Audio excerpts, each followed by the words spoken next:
three different versions of the same edit. This is 1x1 square, this is a vertical format, and this is the horizontal. The story stays the same. What changes is the frame and the way the design responds. We're going to solve the three things that usually break, which is the graphics, the framing, and the titles. So what most editors, what they'll do is start with the timeline, go to the sequence settings, and then change it to a 9x16, so 1080 by 1920.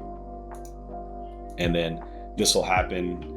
It's kind of like stretched out. The titles and the graphics look stretched out. They're not even. The camera doesn't look good like where it's supposed to be. So a format change is not only a settings change, but it's also a design change. That's the step that most editors skip. This fix starts by separating the story from the format used to deliver it. What we're going to do first is the story. So for example, the adjustment layers, the color grade, everything, the two different clips put together, and the audio, we're going to put them all together.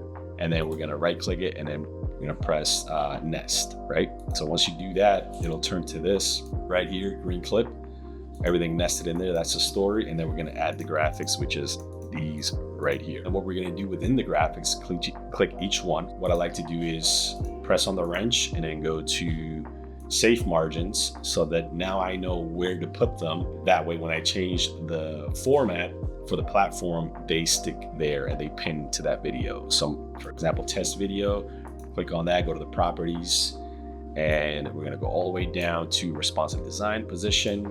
And in these little frame markers, it says select which edges of the parent layer will be used for pinning. So we got top down, right, left.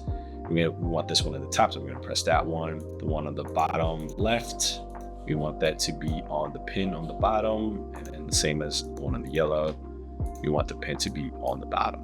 Excellent. Now the master sequence, which is this one right here, it holds the references instead of becoming another independent edit. And if the story changes, I just update it here in the master one instead of repairing three different timelines. So my working rule is simple: design the graphic to hold on to something before changing the frame. I'm adapting the delivery sequence and not rebuilding the edit at all. That's what we want to avoid. For vertical, I'm gonna reframe the nested master instead of changing every individual source clip. The lower third is gonna keep its internal spacing because the elements are pinned. With the responsive design, the style stays the same. I'm not retyping it or creating another disconnected version. So once the vertical version works, the square version follows the same process. What we're gonna do is we're gonna duplicate it, and we're gonna name it 9x16 vertical.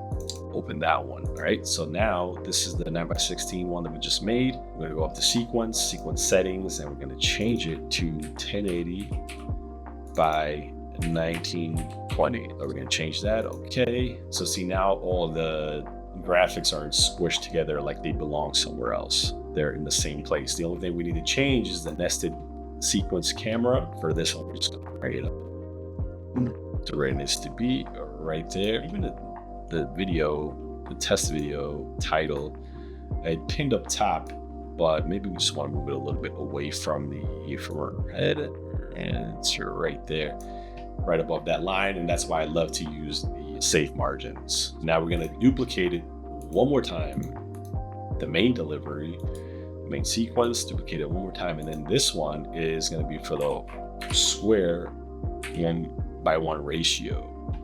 So we're going to open that one, and then we're going to go to sequence settings, and then we're going to change it to 1080 by 1080 to make a 1x1. Press OK to that.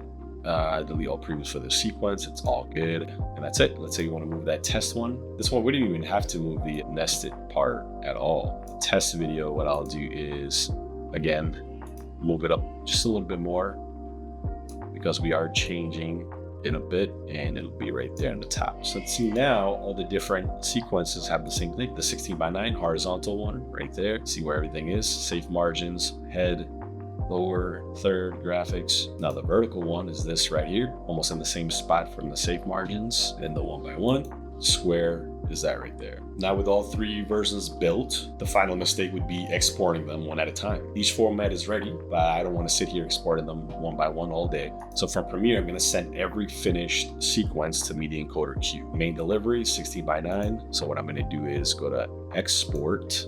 Let's say I'm going to name that one 16_9. I'm going to press send to Media Encoder. So I'm going to go to the vertical 9:16, same thing, export, send to Media Encoder. It's all good to go. 1:1, which is the square, same thing, export. 1:1, I'm going to set to Media Encoder. I'm going to go right here on the queue, and 0 of 3 items processed, everything format H.264. The preset right there, in case you want to change it, you can click on that, and then the output file wherever you want it to output. Once it's ready to go, you know where everything is going, press play, and then we just let it run. And that's exactly where we get these 3 formats right here and how they did that. It's pretty simple. I'm just gonna recap it. So first, nest the master so the story lives in one place. Second, you're gonna pin the graphics so the titles, lower thirds respond correctly to each frame. Third, you're gonna queue every delivery sequence so the exports run together.